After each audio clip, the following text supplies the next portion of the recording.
My faith is a faithfulness to a process of self-correction, not to any one faculty as the voice of the divine.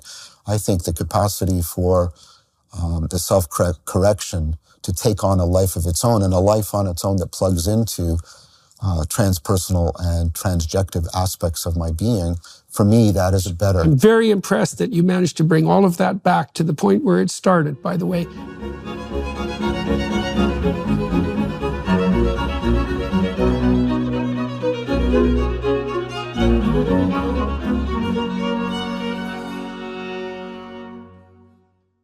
Hello, everybody.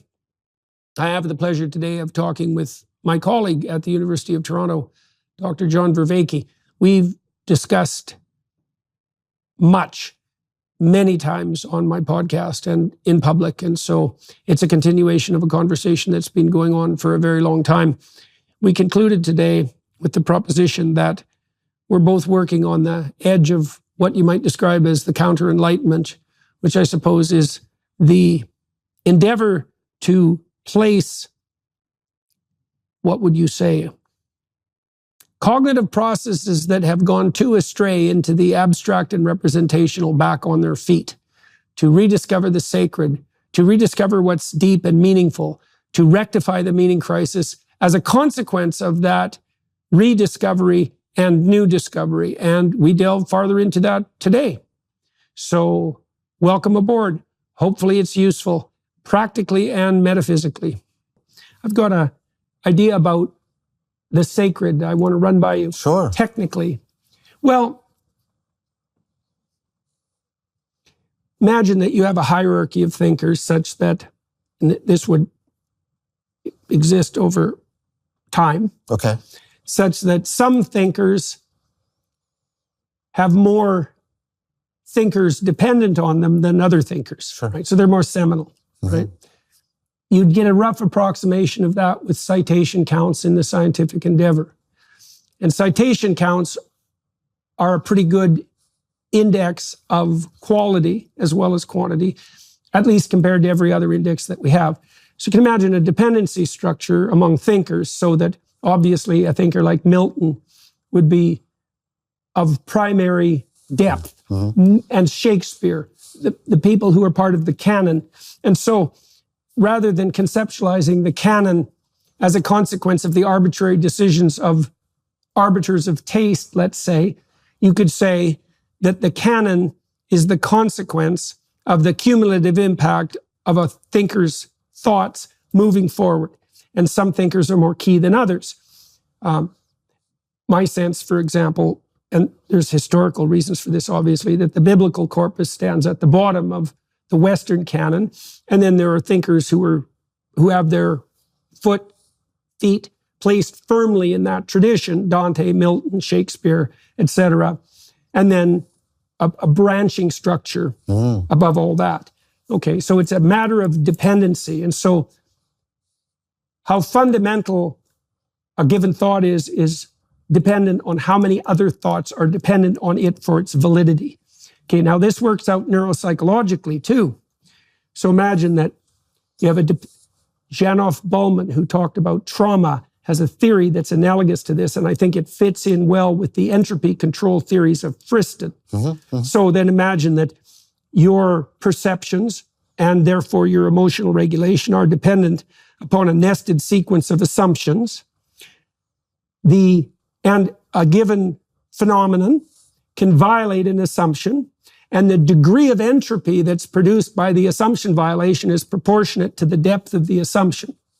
Right. So Janoff Ballman talks about, for example, her model of trauma is shattered assumption, the deeper the assumption. So, for example, one way you can be traumatized in a marital relationship is through the discovery of infidelity. Yeah. Right. Your hyperpriors get destroyed. Yeah, so what do you call them? Hyperpriors. In the Bayesian brain framework, in Friston's framework, the sort of priors that you use to run any of the Bayesian approximation. I actually don't like using the Bayesian math because you don't actually run the math. You run a dynamical system approximation, but that's how they talk about it in the literature. These are sort of your most, these are the things that are applied in your predictive modeling in the most context-invariant manner. So they apply... Yeah, right. Context-invariant, right. Well, that's another way of thinking about it, too, is that something more fundamental applies across more situations and time spans. Right, okay. So here's a secondary consequence of that, I think. So then imagine that the degree to which you can handle entropy emerging as a consequence of the violation of your assumptions is proportionate to your social status. Okay, and the reason for that is that the better your reputation, and therefore the better your situation in the social environment happens to be, the more resources you can bring to bear on a problem if one emerges. Okay, now imagine your serotonin system indexes that, because we know serotonin is one of the systems that's implicated in the relationship between social status and emotional regulation. Sure. So now the serotonin system has inputs into the memory systems that have this hyperdependency structure, and they're a tuner. And so that you imagine disruption would be characterized in terms of its estimated magnitude by the depth of the presumption that was being violated. Sure. And then there's a control mechanism off to the side of that, such that the more tenuous your grip on the social environment is, the higher the level of negative emotion that's produced in relationship to the violation of a given level of assumption. Sure. Right. Okay. So that makes sense to you. That seems to be far, reasonable. Very clear, yes. Yeah. Okay. Good. Okay. Well, so then I've been working. Well, I'm writing, as I mentioned, a book on explication of biblical narrative. It's called We Who Wrestle with God, and I've been working. Oh, nice pun on Israel. Yes. Right. Exactly. And I discovered that relationship when I did the lectures on Genesis in 2017. So I've been trying to come up with a technical definition of the sacred, right? And this is relevant to research on awe too. So the deeper you go, the closer you get to the sacred. And I'm speaking as a matter of definition here. So as you move down your assumption hierarchy and you get to these, you call them hyper-priors. Yeah. The closer you get to the ultimate hyper-prior, the more you're walking on sacred ground.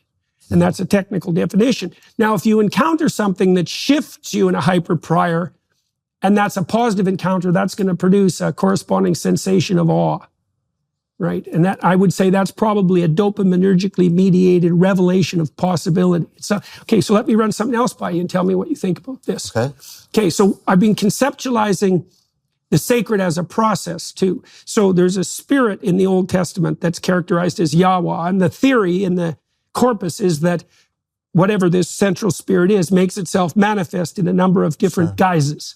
So for Noah, for example, God is the spirit that calls the wise to prepare when the flood is coming. And for Abraham, God is the call of the spirit of adventure. And so you see these juxtapositions of narratives that shed a different light on this central spirit with each story, united by the claim that regardless of the surface differences of the manifestation of this spirit, it's reflecting an underlying unity. That's the monotheistic hypothesis, one God underneath all the gods. So a dependency structure that has a fundamental base or a pinnacle, depending on which set of metaphors that you use. So when I wrote Maps of Meaning, I had started to conceptualize the call of the sacred as something like spontaneous interest. Right, is that, well, so things will grip your attention and compel you in a certain direction. I realized later, after I wrote that book, many years later, that was equivalent to the more traditional notion of calling. And then I think I missed something in Maps of Meaning that's half of the divine, because I really concentrated on interest, and that was sort of under the influence of humanistic psychologists who were oriented towards, say, self-actualization. But there's a corresponding element of conscience. And so there are conceptualizations by Cardinal Newman, for example, of God as the internalized voice of conscience, right? Like the source of the superego. That's another way of thinking about it. But then you could think of Yahweh as sort of the dynamic relationship between calling and conscience. And to me, that maps nicely onto positive and negative emotion, because a calling is going to entice you forward with dopaminergically mediated, what would you say, indications of treasure to come. And conscience is going to say, you've deviated off the golden path into the domain of danger, and there's something you should sort out. And then well, you see quite clearly in the Old Testament corpus, and it also emerges in the New Testament, that there's a dynamic relationship between conscience and calling. And that looks to me like what's conceptualized as the Holy Spirit, that dynamic relationship. So, wow, that's a lot. Well, I've been working on this for months, so yeah. So interesting, because I've been working on this sacred a lot too. Starting a business can be tough, especially knowing how to run your online storefront. Thanks to Shopify, it's easier than ever. Shopify is the global commerce platform that helps you sell at every stage of your business. From the launch your online shop stage all the way to the did we just hit 1 million orders stage, Shopify's there to help you grow. Our marketing team uses Shopify every day to sell our merchandise, and we love how easy it is to add more items, ship products, and track conversions. Shopify helps you turn browsers into buyers with the internet's best converting checkout, up to 36% better compared to other leading commerce platforms. No matter how big you want to grow, Shopify gives you everything you need to take control and take your business to the next level. Sign up for a $1 per month trial period at shopify.com/JBP. Go to shopify.com/JBP now to grow your business no matter what stage you're at. That's shopify.com/JBP. Let me share my thoughts. Yep. And I'll share where I think they intersect with yours, but maybe they differ, but I think in a fruitful way.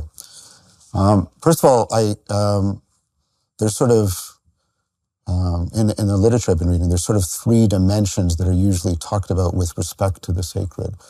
One is ultimacy, which I think you're articulating.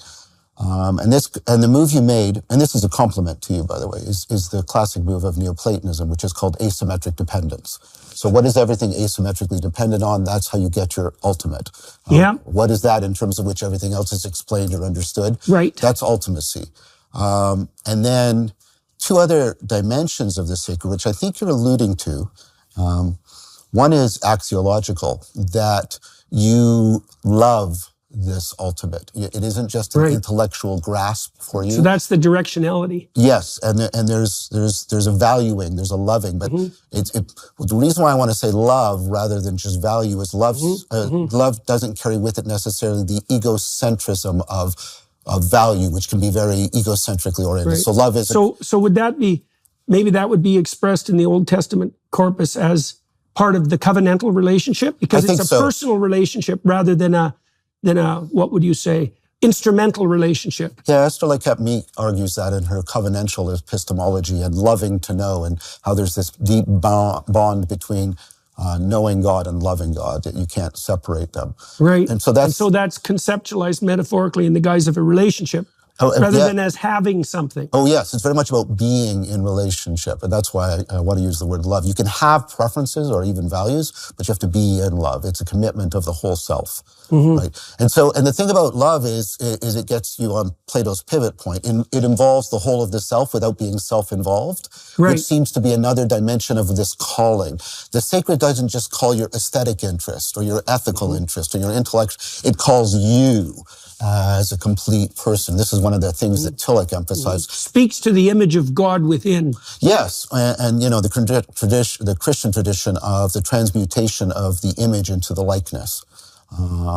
And so I think that's the axiological dimension. And then there's the soteriological dimension, that this loving relationship to what is ultimate is transformative. It's healing. It's redemptive. It's liberating. And so the reason why this is important is, of course, this allows the sacred to be found in things that are in non-theistic traditions like Buddhism, the Tao, right? Things like that. So the first part of what you were talking about, like I said, and again, I think this speaks well of it, is it aligns with the classic Neoplatonic proposal of that what we're trying to get in touch with what is most real, we have to get to the ground of intelligibility through looking at asymmetric dependence. So this is the notion of the ultimate, the one. Asymmetrical dependence, is that the terminology that's used? Kevin Corrigan uses that when he tries to talk about how Plotinus makes his argument for the one, the ultimate reality within the Neoplatonic system, which gets taken up. Well, one of the ways of sorting through that, as far as I'm concerned, is to note that there's either a unity or there's a plurality, and then to note what the consequences of those are. if there's a plurality, there's inbuilt contradictions in the structure of being and becoming itself. And there's divisiveness that can't be overcome. If there's an ultimate unity, it might be mysterious and ineffable, but it does indicate that all things can be brought together in some sort of harmonious relationship. And that's relevant to human motivation, because if there's a plurality, there's going to be confusion and anxiety, because confusion and anxiety mark a plurality. So, well, yeah, this is Kierkegaard's purity of heart is to will one thing. Right. And so, but this again is a Neoplatonic argument. The idea is whenever we're understanding something, what we're doing is taking two things and finding a unifying principle. And then if you were to pursue understanding to its depths, you'd get something that technically speaking can't be understood because it is the principle by which all understanding. Everything is understood. Right. So what you'll get is so it grounds out inevitability. It grounds out inevitability. And if you look at like Nicholas of Cusa, where it grounds out in sort of the paradoxical realization that what we consider ultimate polarities, are actually somehow stereoscopically transcended.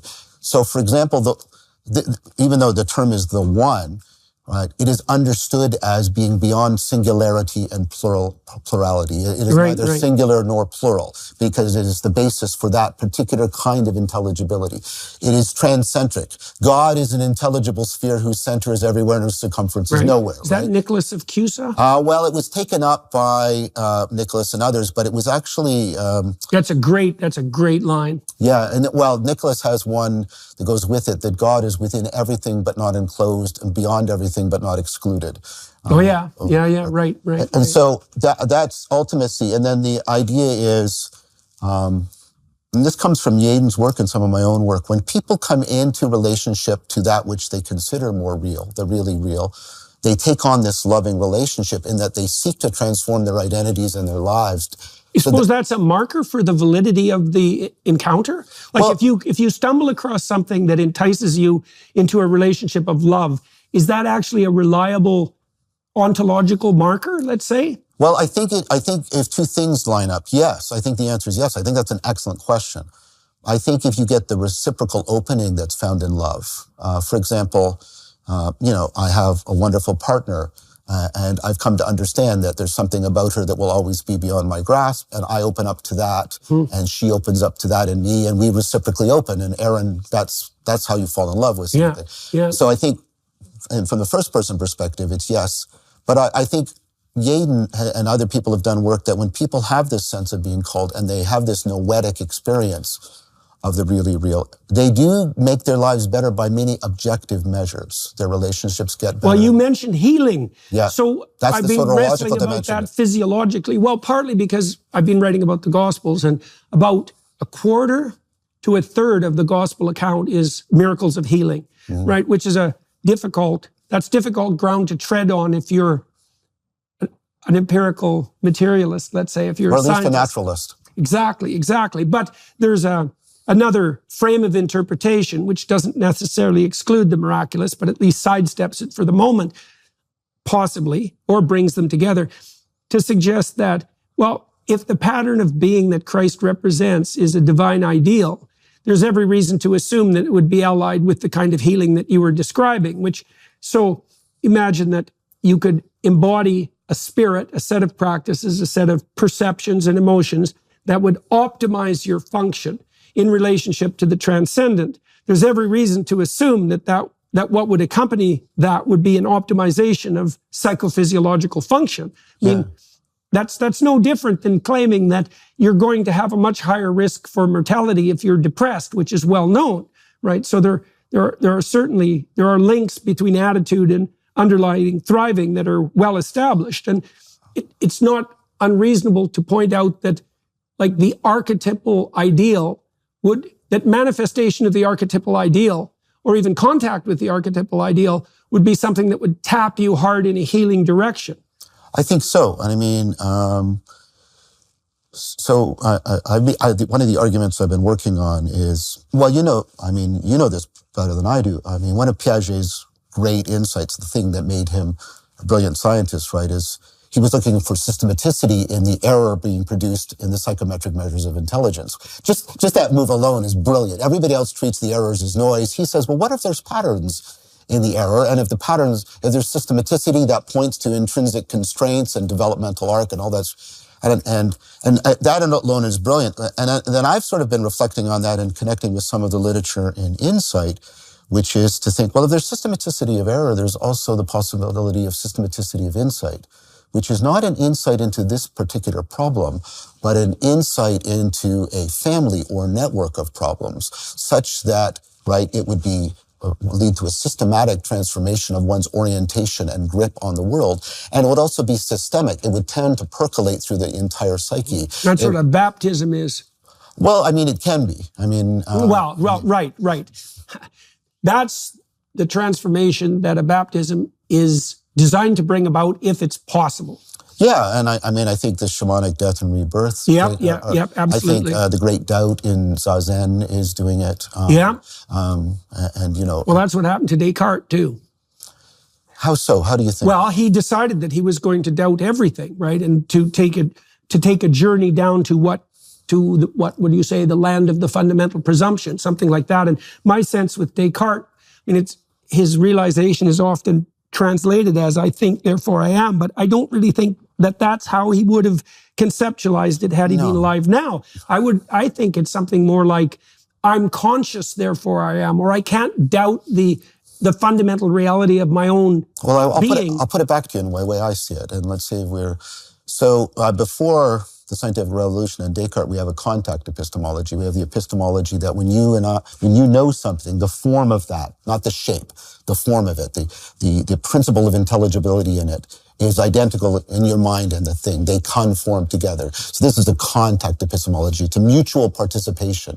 And then, of course, when we get this, because of Copernicus and Kepler, we get this separation and the divorce. I talk about this a lot in Awakening from the Meaning Crisis. And what Descartes does is he tries to find where there's still that contact.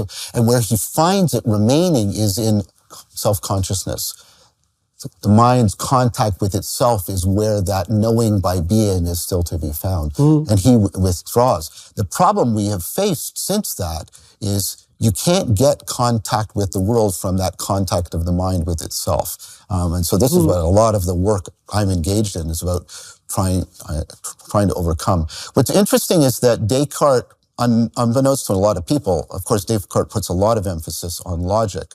But Descartes also puts quite a bit of emphasis on insight. That moment of insight, when you get the flash, and so all of the premises of the argument hang together, that's crucial for his. Well, okay, I want to go a couple of directions from all that. I've been thinking about thought itself as a form of secularized prayer. Okay, so let me lay out what I've been thinking, and tell me what you've been thinking and what you think about this. So the first issue is this, is that we say we think things up, but we have no idea what that means, because the phenomenology, this is something, by the way, that Carl Jung caught me onto to some degree. He said that we come across our own thoughts like we come across the furniture in a room. It's like they're laid out before us. And that always struck me, because being struck by a thought or having a thought appear in your internal landscape is, well, I think it's a revelation. I don't think it's any different than a revelation. So here's the steps, as far as I can tell, of thought. The first step is something like a confession. And the confession is, whatever I think about this is insufficient, which is equivalent in part to thinking I'm insufficient, right? So it's a humble step. I have to not know something, and that not knowing has to be of motivational significance. And then that has to be allied with wanting to know. Okay, and that has to be allied with faith that knowing would be better than ignorance. And that's a presumption, man, especially because lots of times when you get a revelatory thought, you're going to pay a price for your knowledge, which might be the catastrophic dissolution of some of your previous assumptions, right? So you have to have this axiomatic presumption that more knowledge is good in the ways that would be desirable to you, and even more generally. And I think that's something like faith in the essential goodness of being and its intelligibility itself. And I think that's partly why the scientific endeavor is embedded in that assumption of the goodness of being and the goodness of knowledge. Anyways. No, I agree with that. Okay. So with regards to I want to talk to you about that at some point. Okay, what I call extended naturalism. Okay, we'll get back to that. So with regard to revelation, so the first is admission of insufficiency. Yes. And then there's the positing of a question. And that seems to me to be allied with this gospel insistence that if you knock, the door will open, and if you ask, you'll receive, and if you seek, you'll find. That all depends on actually asking, actually wanting to know, actually seeking. It can't be a game. You got to want to know. You know, one of the things I've noticed in my own life is, for example, if I'm having a problem communicating with my wife, or I'm having a scrap with a family member and there's a certain amount of pain in it, that if I sit down and I say, probably I'm contributing to something to this. I'd like to know what it is, which is not a fun thing to do. No, but you'll get an answer. Okay, so that's the next step. So you've got your humble confession. Then you've got your revelation, which is the appearance of a solution to that. Now, people say when they describe that they thought that up. But to me, that's an empty explanatory framework because, yeah, if you could think it up, why didn't you know it to begin with? And what exactly did you do to think it up? And the answer is, well, I asked a question and a thought arose. It's something like that. And you can infer all sorts of unconscious mechanisms, but phenomenologically, the revelation appears and it strikes you, you know, but that's not enough. That's not enough because you still then have the problem of potentially delusional or self-deceptive revelations. Of course. But then there's an insistence, a Judeo-Christian insistence in the case that I'm referring to, that you have to test the spirits to see if they're of God. So you have your confession and your openness to revelation. You have the receipt of the revelation, but then the next step is, well, you better put that thought to the test and, you know, attack it from this side, test it out and see if it's got solidity and weight and to understand its implications. And it seems to me that, well, first of all, it seems to me that that's a variation of the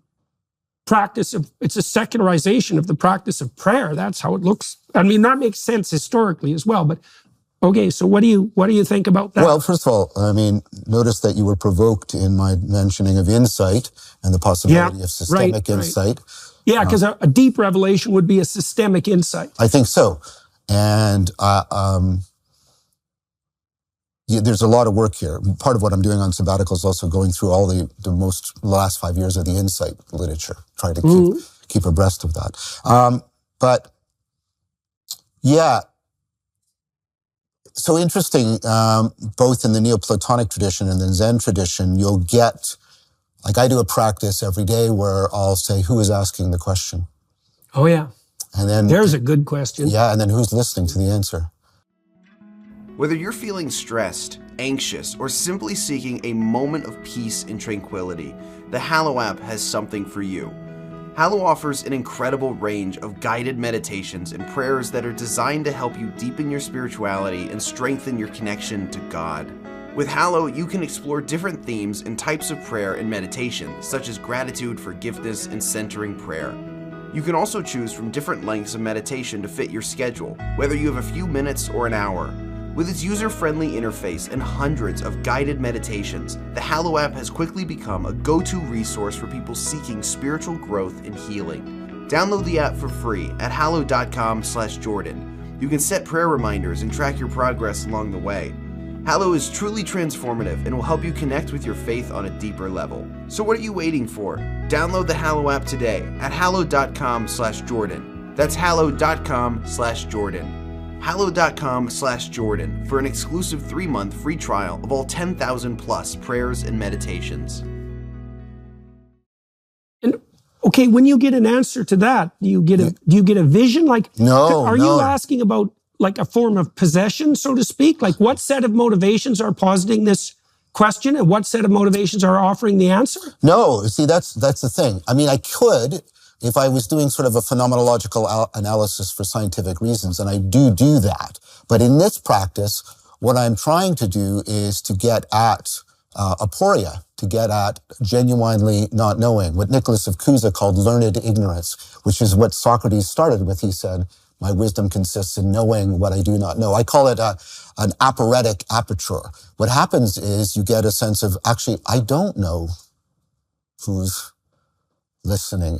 What'll happen is images will come up. Yeah, that's what I was wondering. Right, but then when you go as yes, and those are helpful images, but that is, I can just as easily ask what generated the image then? Yeah.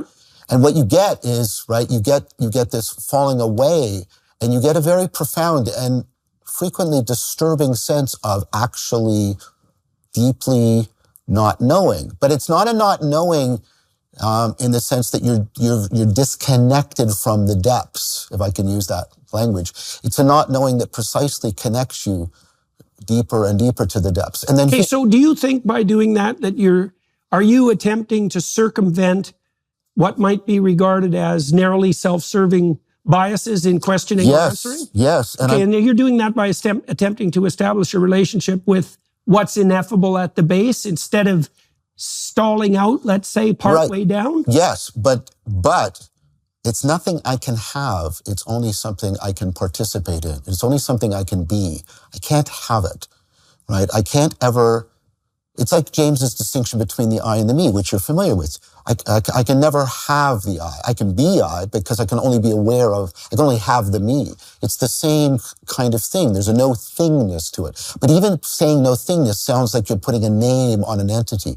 What happens instead is a falling away of representational reification, of any attempt to reify things by representing them. And what you get is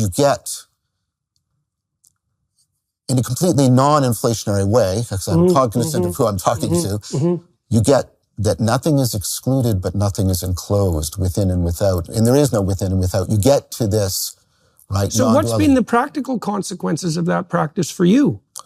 The practical consequences of that is a abiding sense that becomes more and more capable of intervening in my everyday consciousness and cognition of that epistemic and moral, at least that's what I believe is happening, what people are telling me, humility. Yeah, well, when I saw you today and started talking to you, I thought three things. I thought you look more resigned, you look more hopeful, and you look more humble. Well, thank you, John. Yeah, well, I don't know what it is exactly. Well, your expression maybe and your voice tone, and I mean, it's not a dramatic shift from the last time I saw you, but it's a shift in the direction that you just described.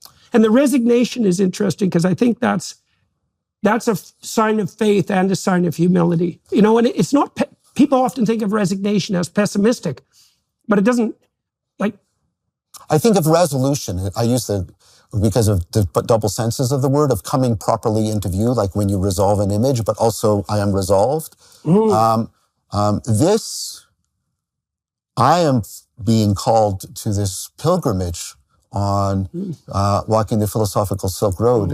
This is my pilgrimage to the God beyond God. I am making myself as available as I possibly can to that. And so, okay. So I mean, go ahead. Well, I mean, we mentioned baptism a little earlier, and I was writing about the descent of the Holy Ghost in the Gospels. So that's when Christ's ministry starts. So it's an opening of the sort that you described. It's an opening to possession by this ultimate ineffability. And there's a consequence of that, and that's the descent of the Holy Spirit. And so that descent, we talked earlier about, and you helped me characterize too, in different language, what that ineffable spirit, how it might make itself manifest. I talked about the interplay between conscious and calling, and you talked about love, and you talked about the axiological, and there was one other dimension. The soteriological, the transformative, the healing. Right. Okay, so imagine now you open yourself up to that. Okay, so that's when Christ's ministry starts, but here's something very interesting and weird, and I'm interested in your take on this. As soon as the baptism ends, Christ goes into the desert. Yes. Okay, so now what that indicates is a radical transformation of personality. So what was there before has, I wouldn't say, it's been supplanted, but that leaves a desert emptiness. That's a good way of thinking about it now. So Christ goes out into the desert. It's like the Israelites leaving the pharaonic 40 days, tyranny. Days. Yeah. Okay, so now he's in the desert, and that parallels the Israelite desert. And then he goes to the bottom of things. So you can imagine this is a colloquy with conscience. That's a good way of thinking about it.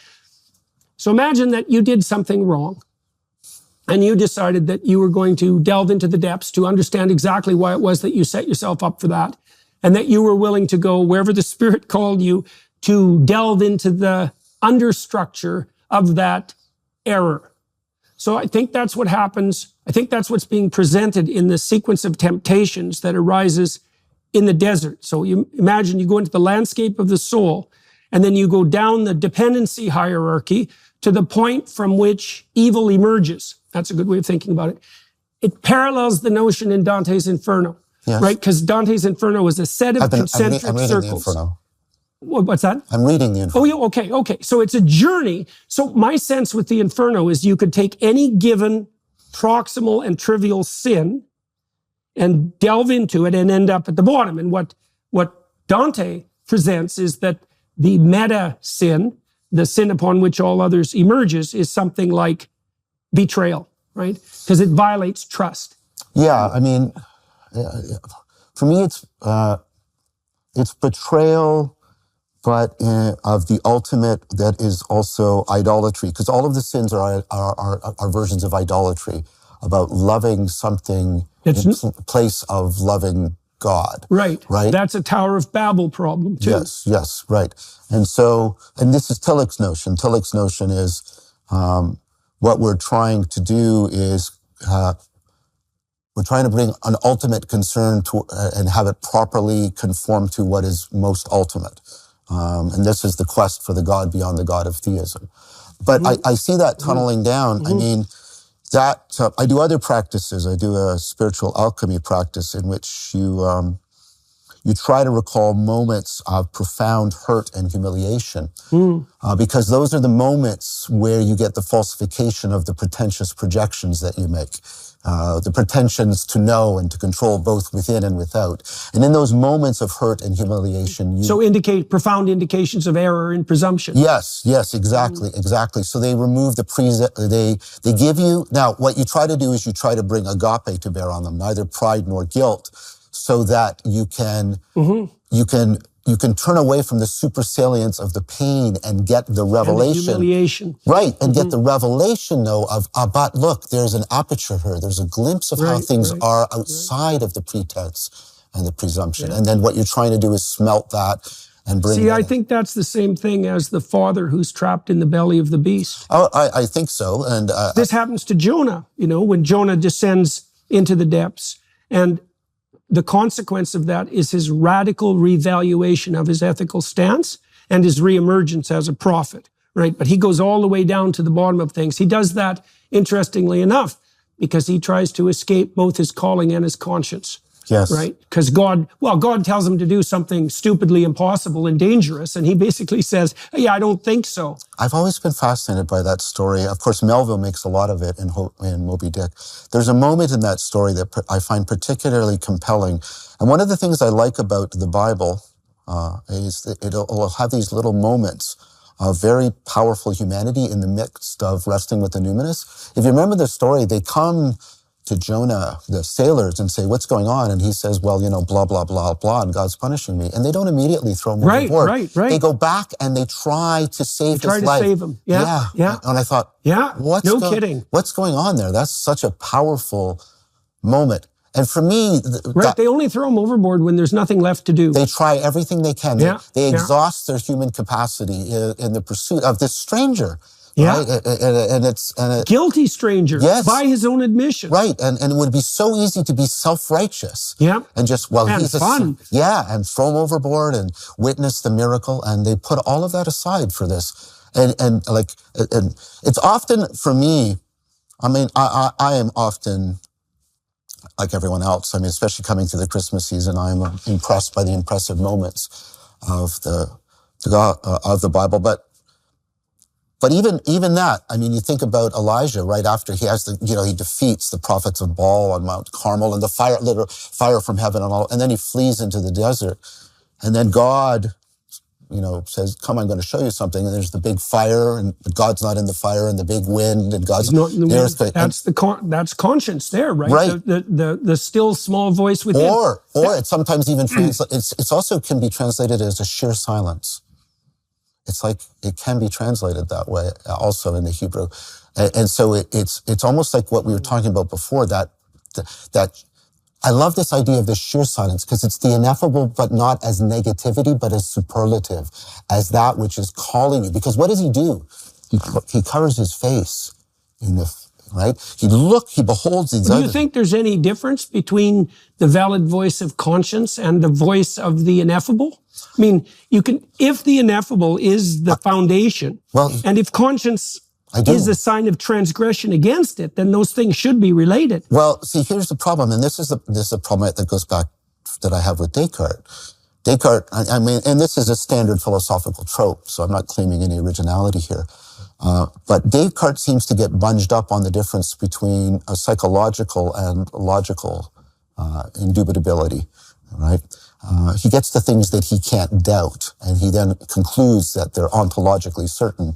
And of course, our inability to doubt can be driven by many things other than metaphysical necessity. They can be driven by all kinds of psychological issues, self-deception issues, demons of various sorts. Yeah, yes. And so, of course, everybody made continual philosophical hay out of that.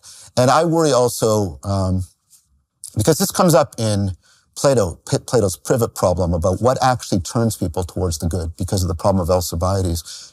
And I don't trust any,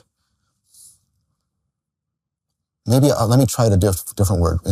I don't idolize any one of my faculties. I think my conscience can also be something that was driven into me, perhaps by aspects of my culture, my parents. That's the pathological superego problem. And I suffer from a sadistic superego in a lot of ways. Yeah. And so... See, in Pinocchio, the puppet has to establish a relationship with the conscience, and it transforms as well. Yes. Right? So it's not an unerring divine voice from the outset. It's something like a generic approximation that can err, and a tyrannical great father within would be an example of that. Right. And I think part of the Socratic project and how it's unfolded for me, often in a psychologically startling way, is to try and enter into a dialogical relationship with my conscience, with my consciousness, with my character. And that, for me, is one of the great benefits of the Socratic way of life. When they came to Antisthenes... Is that part of testing the spirits? I think so. I mean... So Socrates had a daemonium, right? He had his divine sign. And he said he always listened to, right? Right. He relied on that in his trial, in the apology, and said that was the thing that made him different than other men. Now, what's interesting, and many people have said about it, especially in what's called third way scholarship, Platonic scholarship, Socrates both trusts it and always comes up with an argument around it. He never does one or the other. And while we see them as oppositional, he somehow saw them as deeply... Dialogical? Yeah, dialogical and convergent with each other. Yeah. And see, when I was, when I've been in this journey and I was in the midst of doing IFS, I had a very powerful... I talk about this in my After Socrates experience. I don't know how familiar you are with IFS, Internal Family Systems, where you do parts work.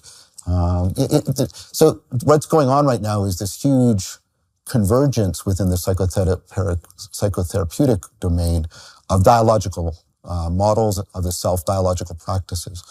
And I was in the middle of doing parts work, and I was working with a part. What would that mean practically? What were you doing exactly? So what happens is when you notice that you're sort of possessed by something, you try and step back. Like your mother, your father, some ancestral spirit fragment. Yeah, and you try and step back into, Schwartz calls it the seat of the self, but I don't think that's quite right. But what you try is you try and step back into that more sage-like awareness. Right. So you're going deeper or higher. Yeah. And then what you do is you try to and you don't demonize this part you try and enter into a dialogue, you realize that it is guarding something. This is, it has some adaptive functionality. Now, this is my take, not necessarily his, but I think what you do is you bring sort of a mirror of agency or self-reflectiveness to this part. You act like a mindfulness mirror to it. You dialogue and you get to say, what, you try and get it to explicate its normativity. What's actually governing and guiding it. And then you can help it develop that way. Yes. And you call it, and then you become Socratic with it. You call it to, but how much part are you following the normativity that you're enforcing on me?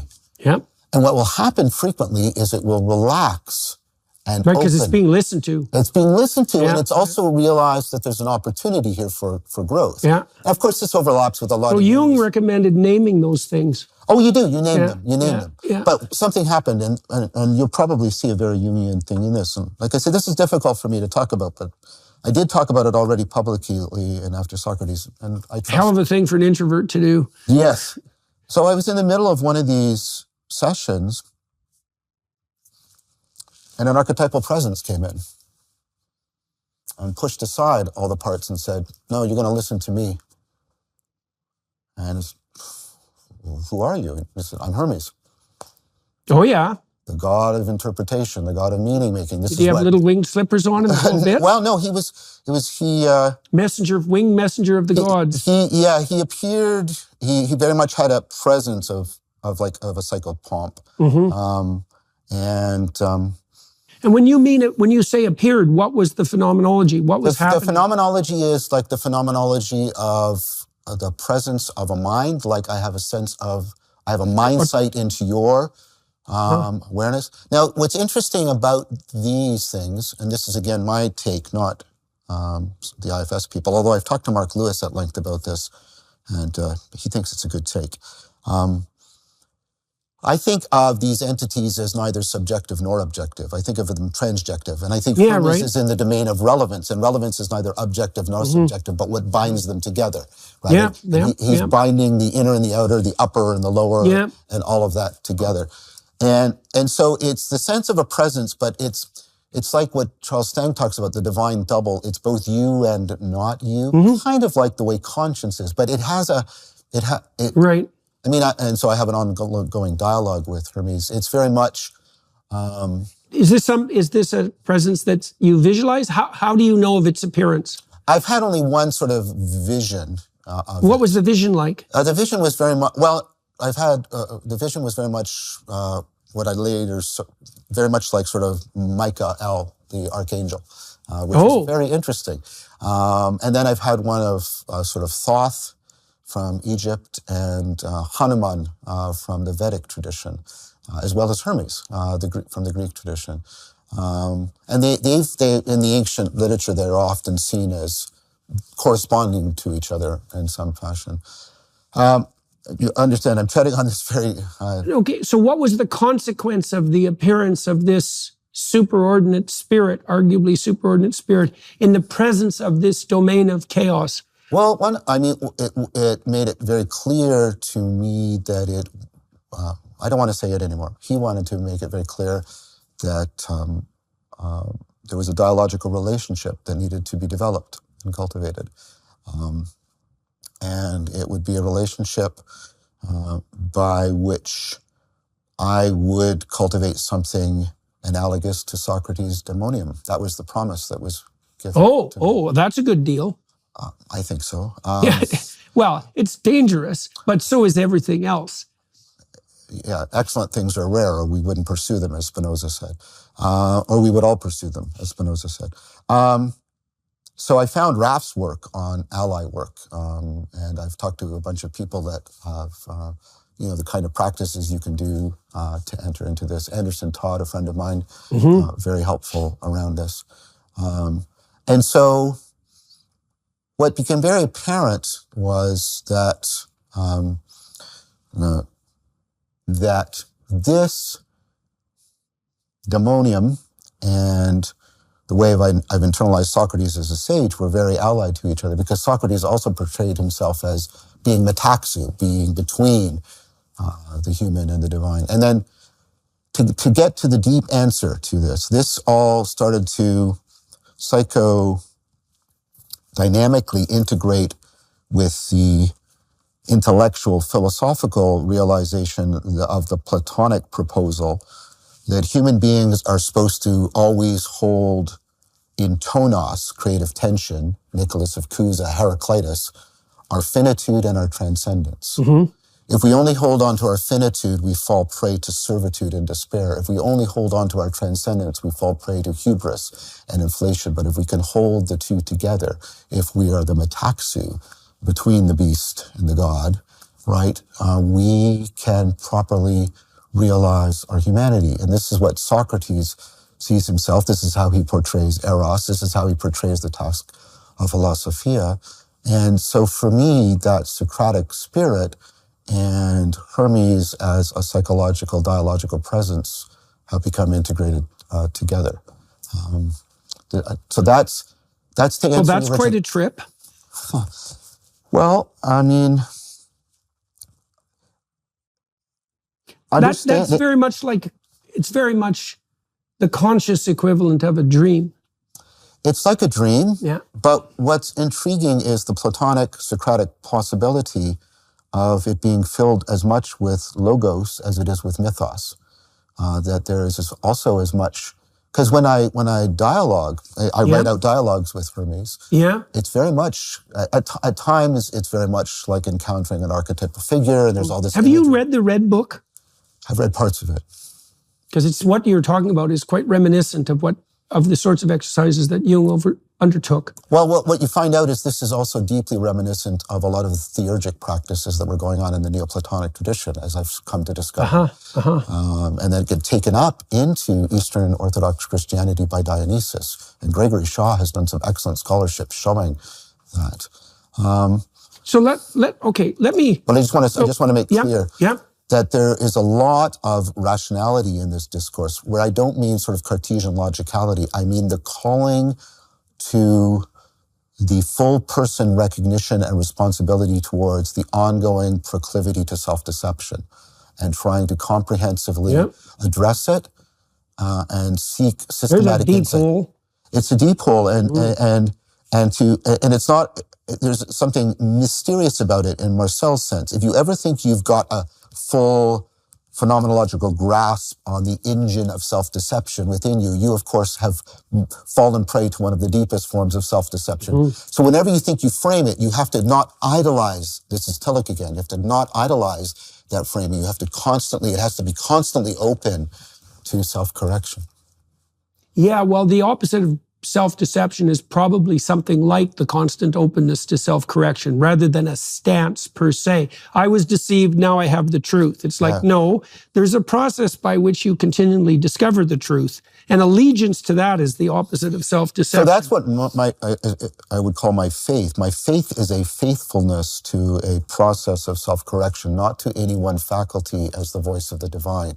I think the capacity for the self-correction to take on a life of its own, and a life on its own that plugs into transpersonal and transjective aspects of my being, for me, that is better. I'm very impressed that you managed to bring all of that back to the point where it started, by the way. So I would say that in relationship to that, first of all, that I agree that in fact, the eye that's at the top of the pyramid, let's say the eye of Horus that's at the pinnacle of the pyramid, is a representation, as far as I'm concerned, of the aware attention that allows for continual self-correction. And part of the implication of the ancient Egyptian theology is that nothing should be put higher up in the pyramid of value than the thing that's gold at the top that's associated with the open eye.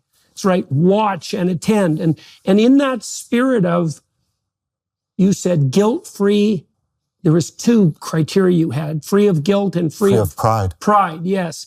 Just apprehension of what's there in front of Christ says something like this too. This is in the Gospel of Thomas, though. He says, the kingdom of God is spread upon the earth, but men either do not or will not see it.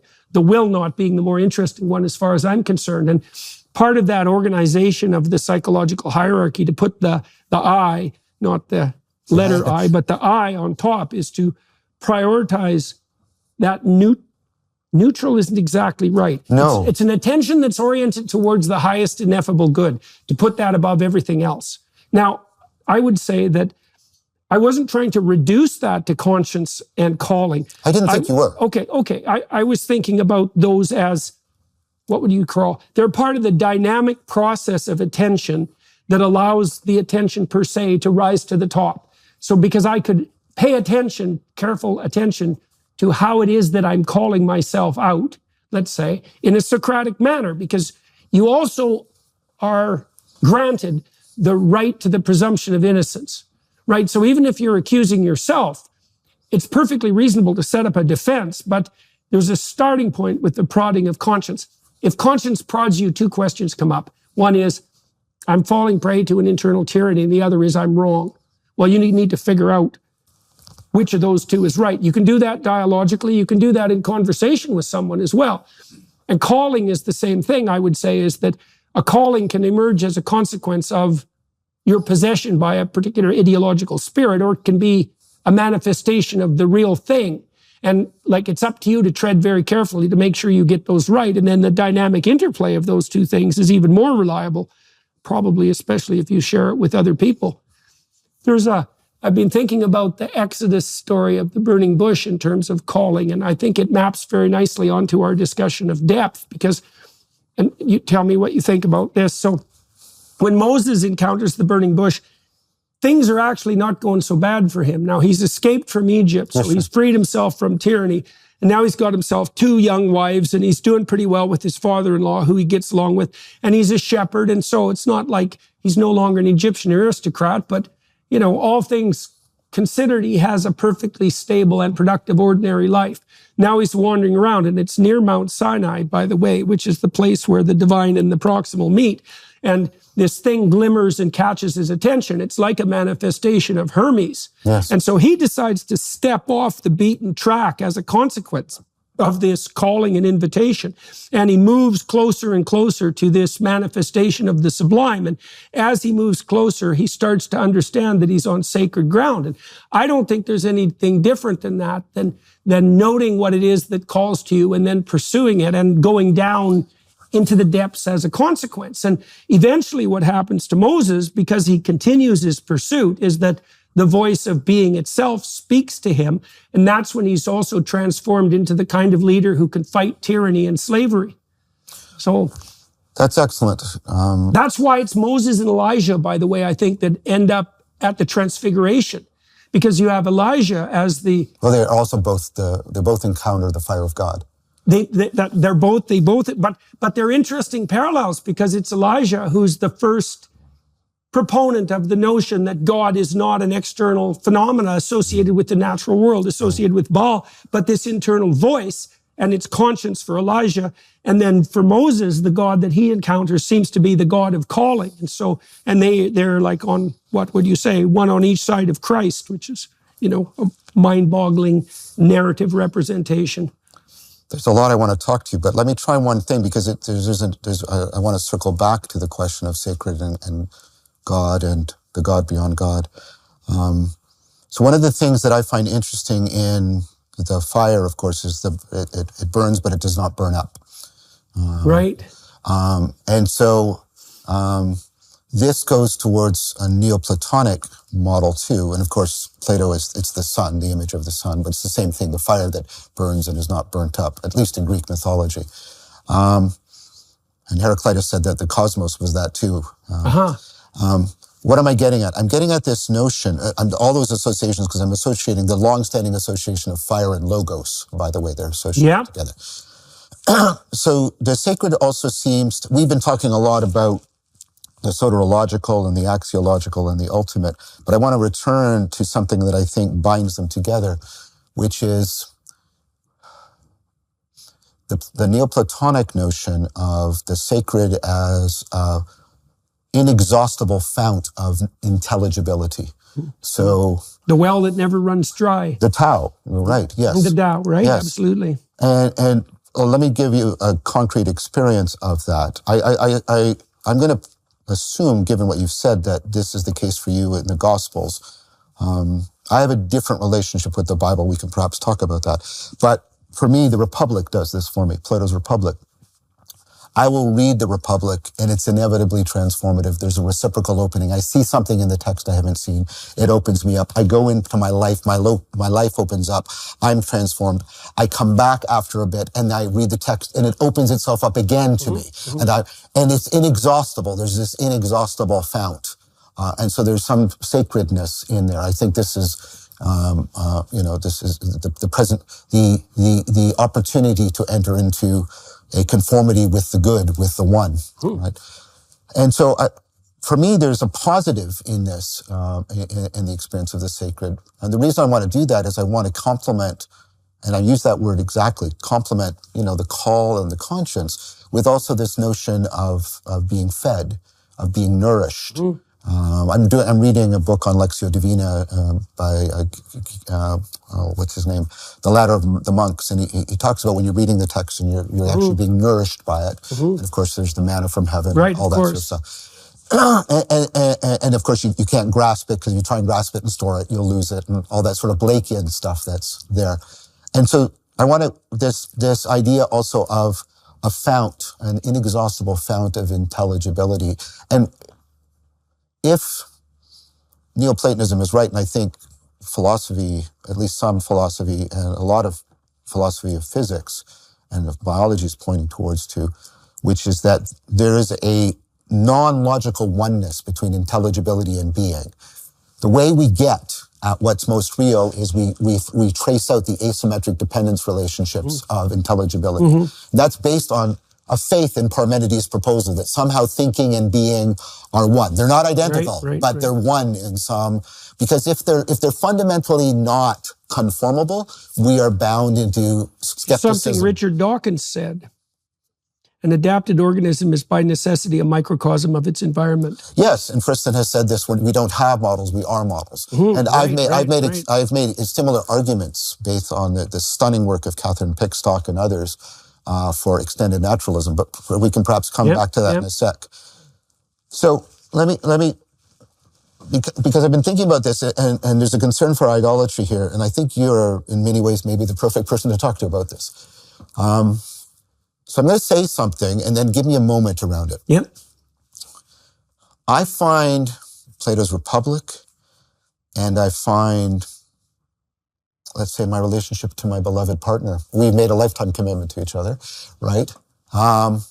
There's something sacred there in that I've come to realize I will never sound her depths completely.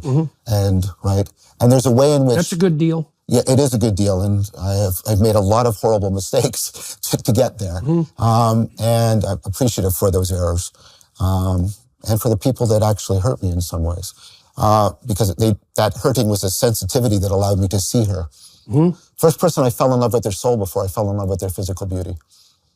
That's a good order. I'm not responsible for it. I just happen that way. But you can be responsible for being grateful for it. I am continually grateful. Yeah, well, that's a good deal too. So, now why am I bringing this up? I think these things are properly sacred, but I don't think, while they are symbols in the Jungian Tillichian sense, they are not themselves the one. They are not the ultimate.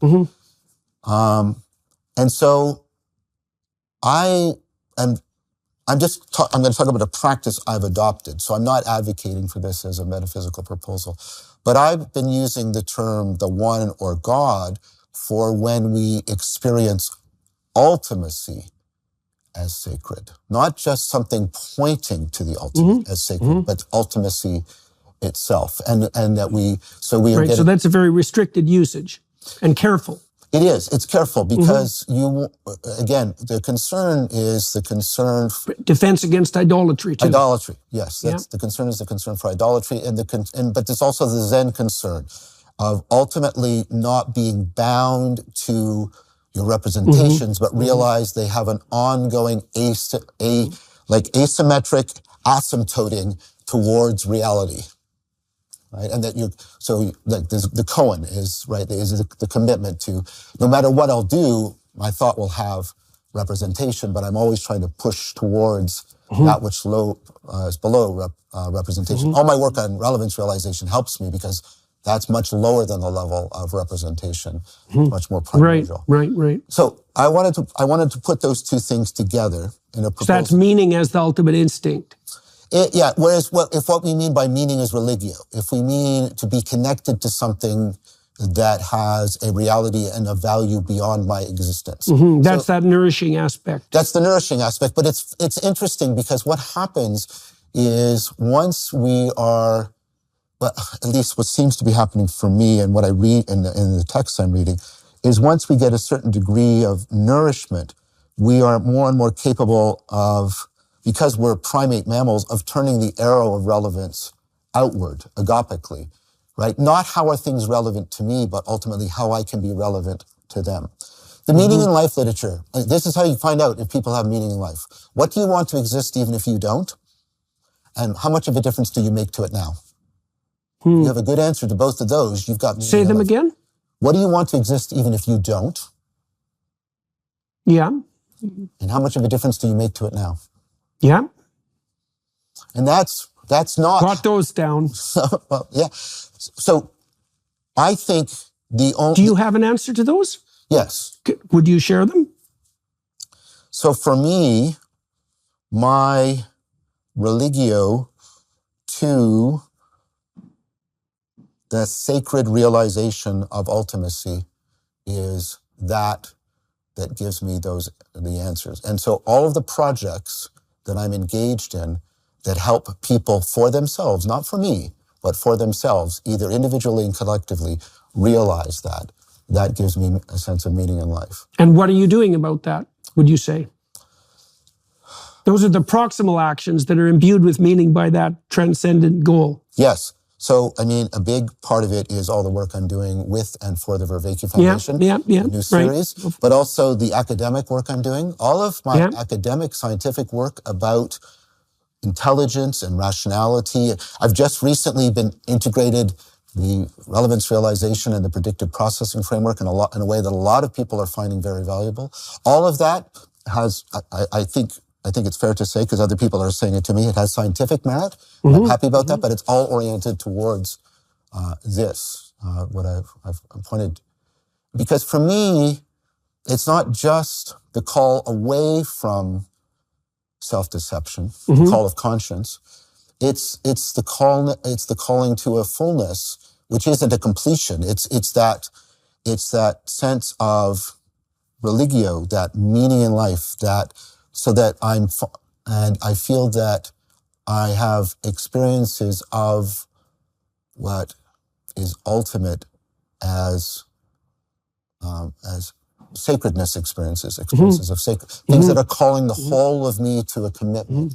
Right, and that's the genuine answer to the problem of relevance realization and the meaning crisis. To find out what's actually meaningful. Well, so let me offer you something in relation. Sure, okay, so I talked to Sam Harris recently again, and one of the places that Sam and I find firm mutual ground is in a metaphysical concern with evil. So Sam was really struck to the soul, I would say, by the reality of evil, associated, in his case, particularly with what happened in Auschwitz and places like that. So Sam is metaphysically convinced of the existence of evil. And that's been an orienting point for him. And part of the reason that he wanted to ground his ethical metaphysics in objective science was because he didn't feel that there was a better way of demonstrating the reality of good in relationship to evil unless that grounding was possible. Now, I've been thinking about that as I've been writing what I'm writing, but I took a different tack, I would say, to some degree than Sam, even though maybe the net end goal is the same, as it was, by the way, for Piaget, because that was his project, right from the beginning. So, because Piaget wanted to reconcile materialism with metaphysics. And so, in any case, I've been thinking a fair bit about what's real in terms of meaning. And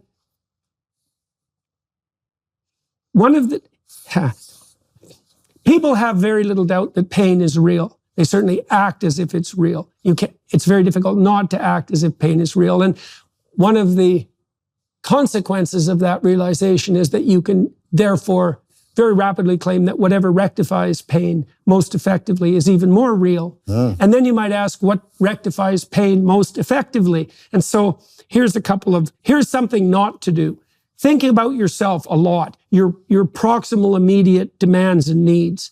So you know that relationship between narrow self-consciousness and suffering is so high that they load on the same factor. In fact, factor analytic studies of negative emotion. So if you're self-conscious, that narrow self, you are miserable. This is what I meant. Just one small intervention, then I'll let you go. This is what I meant about, this is Plato's pivot problem. How do you involve all of the psyche without becoming self-involved? And that narrow pain, you know, self-inflicting suffering, loss of agency.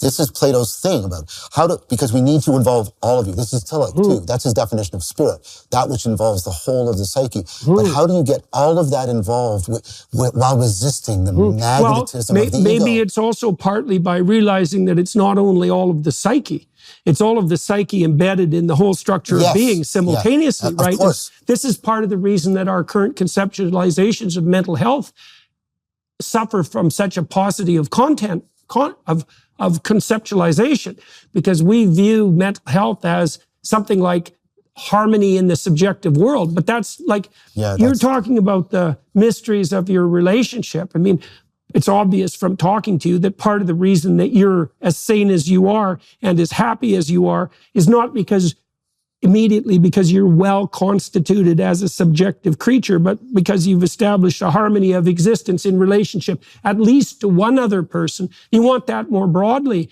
And that means that you have to be called to service for something that's certainly not localized to the narrowness of you now. Yes, because your phenomenological markers, subjective well-being, don't track meaning in life. They come apart. They can move opposite to each other. Right. This is what happens when you have. What happens to Job? Well, but it's also what happens if you have a child and you enter into a committed. All of your measures of subjective well-being collapse. And if you ask people why they do it, and they're giving you a healthy answer, not they fell into it or they're responsible, but they've chosen parenthood. And they're going through what L.A. Paul calls a transformative experience, something you can't understand until you go through it. So it's very much this act of faithfulness, right? What happens is, why they do it is because they say it makes their lives more meaningful. Because they're connected to something that has a reality beyond it. Beyond the immediate. Yes. And beyond subjective self-report. Right. And it's an entity they want to exist even if they don't. In fact, they're willing to sacrifice their life for it. Right? And they feel that they make a difference to it. This is the agapic concern. Their love is person, not morally person, I mean cognitive person. It's creative when you bring a child home, they're obviously a moral person. I'm not talking moral, but they're not a cognitive person. And this, we get to partake in this miracle. Like we shine agape on them, which isn't eros, which isn't philia, all right? That's not your friend. It's not something you want to be one with. In fact, the project is the opposite. You're trying to make it autonomous from you. Right? And it's a major sacrifice. Yes, it's agape. And it's just an astonishing thing. It's like magic. So one of the things I figured out by going through the book of Job is allied with what you just described. So there's a moral proposition in Job that has to do with this segregation between immediate subjective well-being, let's say, and long-term meaning. So Job's proposition is, things fall apart very badly for Job, right? Yes. And we know he's a good man because that's stated right at the beginning, right? That's axiomatic. Okay, but his friends attribute blame to him. And he basically says, well, yeah, I'm sinful, but no worse than the typical good man. And so you can't just dump all this at my feet. I'm not going to take myself apart in the face of my misery and decimate my soul in addition to my suffering. And then his wife says, well, shake your fist at God and die. And Job says, well, I have some reason to do that given the tragedies that have befallen me, but at minimum, I'm going to suspend judgment, and better than that, I'm going to retain my faith in the essential goodness of existence, regardless of the proximal evidence. And then there's a deeper consideration in Job, which is you're called upon to do that no matter what. And that is definitely a place where measures of, say, subjective well-being and ultimate meaning are going to separate, because the moral impetus in the book of Job is that you're called to maintain your allegiance with what is highest, no matter what proximal price you currently might be paying. And then you can even think about that practically, which I think is a useful thing to do. It's like, if you're stricken with a terminal and painful disease, let's say, and maybe coincidentally a series of financial catastrophes, just to make it a little bit worse, and maybe your family's also dumping heaps of coal on your head, you have every reason to descend into a kind of nihilistic bitterness. But then you might say, well, to what end? Now you have your illness, you have your financial catastrophe, you have your moral culpability, and you have your bitter nihilism to contend with.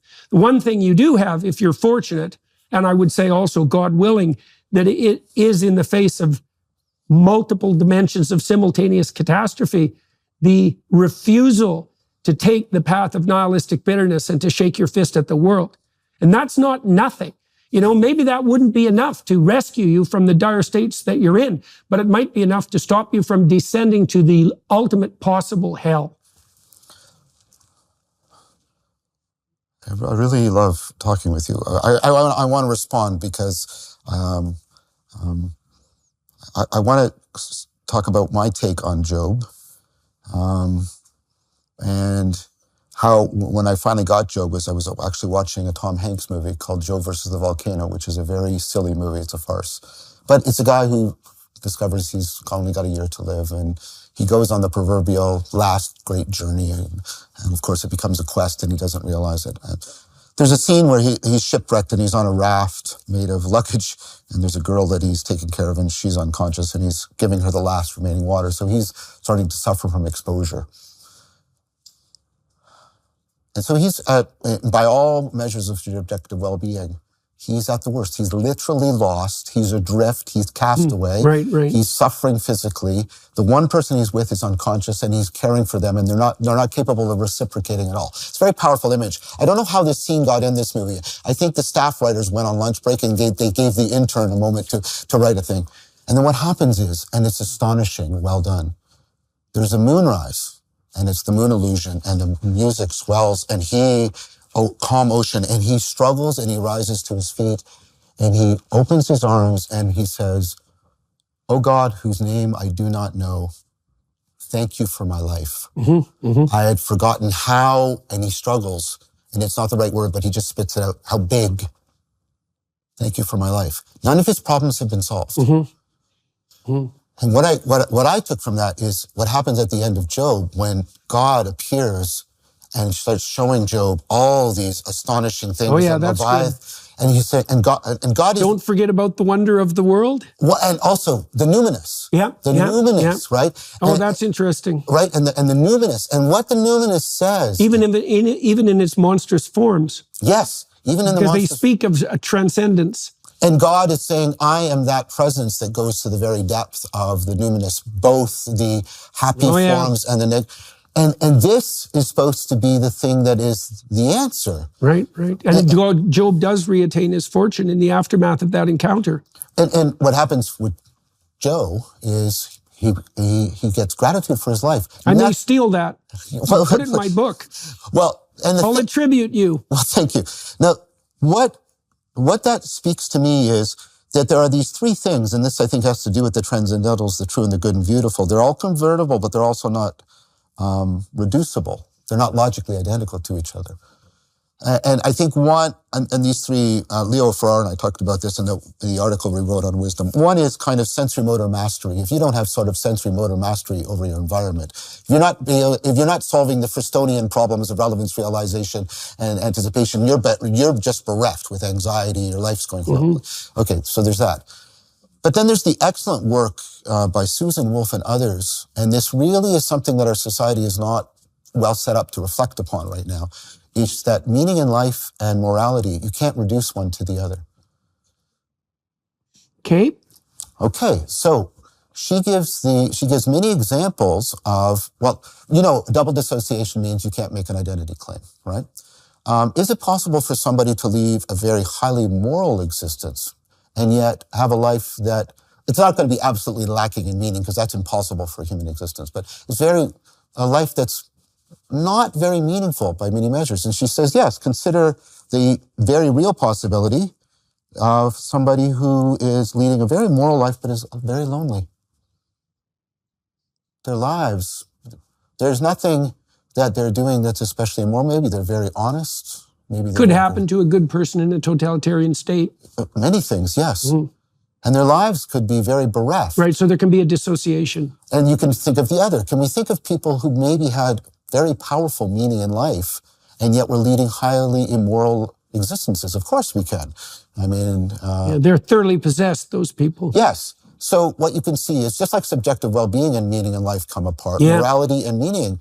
And what that does... Well, it shows you, at least to some degree, that morality isn't reducible to emotional state. Well, it also shows that meaning in life can't be satisfied also just by being a highly moral person. So that connectedness that we need, it has sort of three dimensions to it. One is the dimension of sensory motor mastery. One is the production, promotion, protection of personhood. That's what I take morality to be. And the other is the connection. What do you mean? I'm confused a bit about that. There's part of me that's objecting in the background here. Well, let's slow down and let's listen to that. Okay, well, it's just that I'm not sure exactly what you mean by moral. Let me give you an example, something that came to mind. So Solzhenitsyn talks in the Gulag Archipelago, and I have to bring that up once per podcast by necessity, about these intellectuals who are in a camp being worked to death. And they had a seminar that they would conduct once a week, and they would all meet and they would talk about their specialty. And they were men committed to their scientific endeavor who'd been imprisoned for ideological reasons. And they took the opportunity to share what they loved. And every week, one or more of them would disappear, right? Sure. Because they were dying. Now, what they were engaged in was a moral endeavor. You could say that the meaning of their life was pretty bitter at that point. They were all starving to death or freezing to death or both, being beaten at the low end of the totem pole in the Gulag hierarchy, watching the people around them die. But they were doing something profoundly ethical, adhering to something they saw as a positive good, acting morally, and there would be a meaning in that. Like the surround is pretty damn dismal, but they're getting together and do the seminars. The seminars aren't a moral endeavor. The seminars are a meaning endeavor. What do you love? What are you connected to? What do you want? What do you want to exist even if you don't? I don't know how to separate them. The fact of the action oriented towards that good and morality per se. I get your argument. Look, I can certainly see the utility in dissociating emotional state, especially proximal emotional state, from meaning as such or purpose. I mean, delay of gratification is that fundamentally. But I'm still struggling with it. Oh, no, but perhaps let me suggest something back. So I'm using morality the way I think Wolff is using it, the way that it's been used sort of post-Enlightenment, post-Kant, which is your commitment to a sense of duty born from something like the categorical imperative. Okay, I see. You're talking about, I think, a Platonic notion of ethics. Yes. Right? Where we're talking about human flourishing. Now, interestingly enough, Kant goes on to argue that if you do something out of love, then it is expressly not a moral act. Because if you're doing it for anything other than the sense of duty. Right, well, he's hyper-conscientious. Well, so do you think that that's the morality that Christ is pointing to in the Gospels, where he states that unless your ethical striving exceeds that characterizing the Pharisees, the hypocrites, the scribes, the academics, the lawyers, the legalistic types, that it's not a true ethic at all, and that the morality that you're describing that would be dissociable from meaning is more the hypocritical or academic or legalistic type? I think totally. Okay. Then that resolves the problem that I was having. And I think Paul wrestles with this, and I think there's ways I'm critical of it when he's talking about law and love, the two different things. And so what I think happens in Job, and what I think happens in Job versus the volcano, is Job or Joe, perhaps Job too, Joe recovers a gratitude for his life, not because any of his moral, in this other sense. There is no proof that the world is just. Right.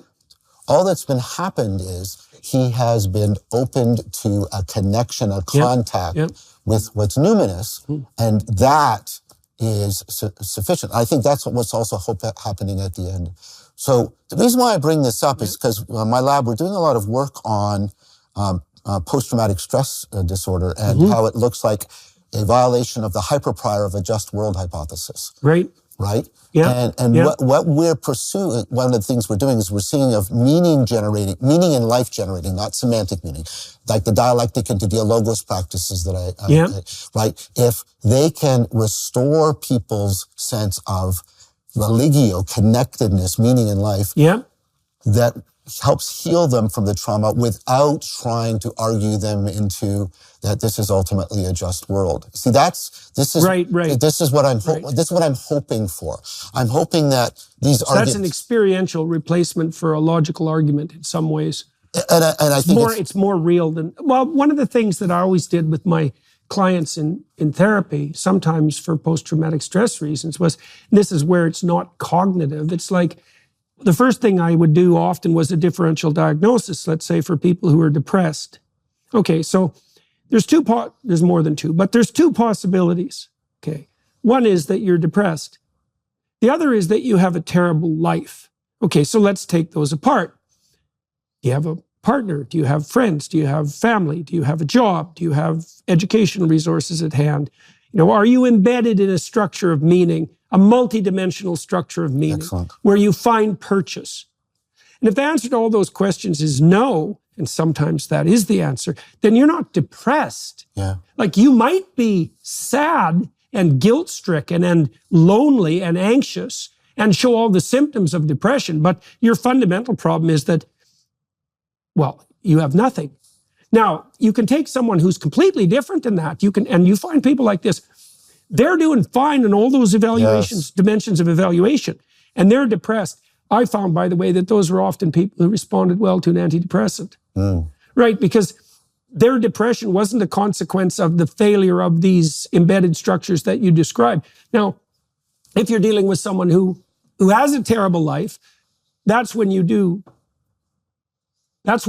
revert to the level of behavior. It's like, okay, well, why don't we see if we can make you a friend? And then we can evaluate the consequences of that. We got 50 things here to work on. We can work on one of them and see if that produces a concrete difference. It has very little to do with cognitive restructuring, except insofar as the person might have to restructure their cognitions, terrible cliche-ridden phrase, to allow themselves to risk attempting to make a friend. Of course. Right. But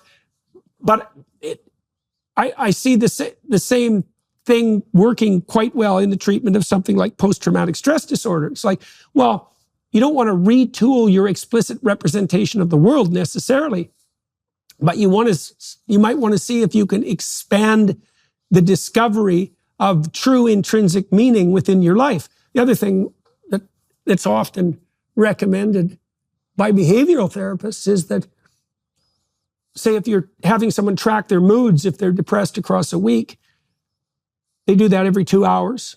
And then you see variability, even though they may say they're depressed all the time. There's usually variability. Well, one of the things you find out is, okay, what were you doing when you were worse and what were you doing when you were better? And could we have you do a little less of what you were doing when you were worse and a little more of what you were doing? That's an empirical, collaborative empiricism, essentially, is how that's described. It's very powerful. I found those behavioral techniques generally much more powerful than any mere cognitive reevaluation. Not always, but often. Well, I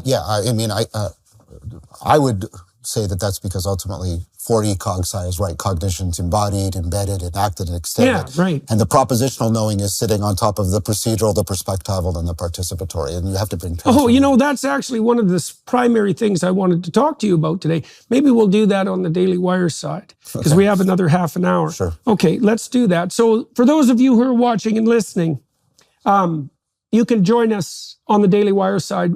We're going to continue this conversation, but in a pretty targeted direction. I want to talk to John about the embedding of explicit knowledge, the kind of knowledge you can communicate verbally, let's say, in other systems of representation and memory, because it sounds like we're dovetailing with regards to the way we're theorizing about this. So if you want to join us, I also want to talk to John about the academic reception of his work and his sense of his impact in the broader public sphere. So we'll do that on the Daily Wire Plus side.